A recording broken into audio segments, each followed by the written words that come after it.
சில குடும்பங்களில் நாம் பார்க்கும் பொழுது கணவன் அயராது உழைக்கிறதை நம்மால் பார்க்க முடியும். அந்த குடும்பத்தின் தலையாக இருக்கிறதான் அந்த கணவன்.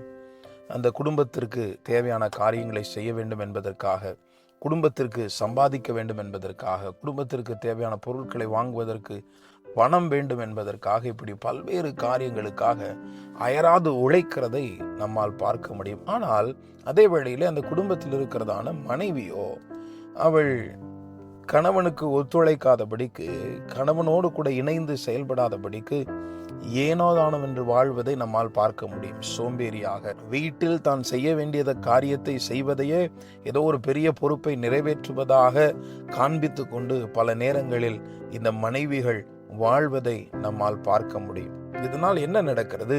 அந்த கணவனுடைய தோளிலே அதிகப்படியான குடும்பத்தின் பொறுப்புகள் சுமந்து அந்த கணவனால் குடும்பத்தை நடத்த முடியாமல் பல நேரங்களில் தோல்வியில் போய் முடிவதை நம்ம பார்க்கிறோம். இங்கே வேதம் என்னாகமம் 11:17 ஒரு காரியத்தை ஆண்டவர் வேதத்தின் மூலமாக நமக்கு கற்றுத்தருகிறார்.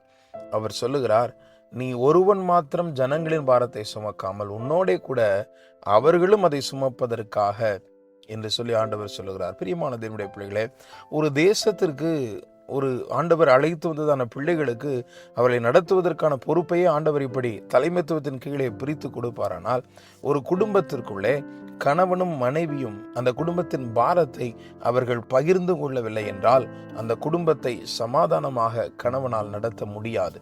மனைவி கணவனுக்கு கீழ்ப்படிந்து கணவனோடு கூட அந்த குடும்பத்தின் பாரத்தை, கணவன் செய்கிறதான வேலையின் பாரத்தை, இப்படி கணவனுடைய வாழ்க்கையில் இருக்கிற எல்லா காரியங்களையும் பகிர்ந்து கொண்டால் மட்டுமே குடும்பம் சமாதானமாக வாழ முடியும்.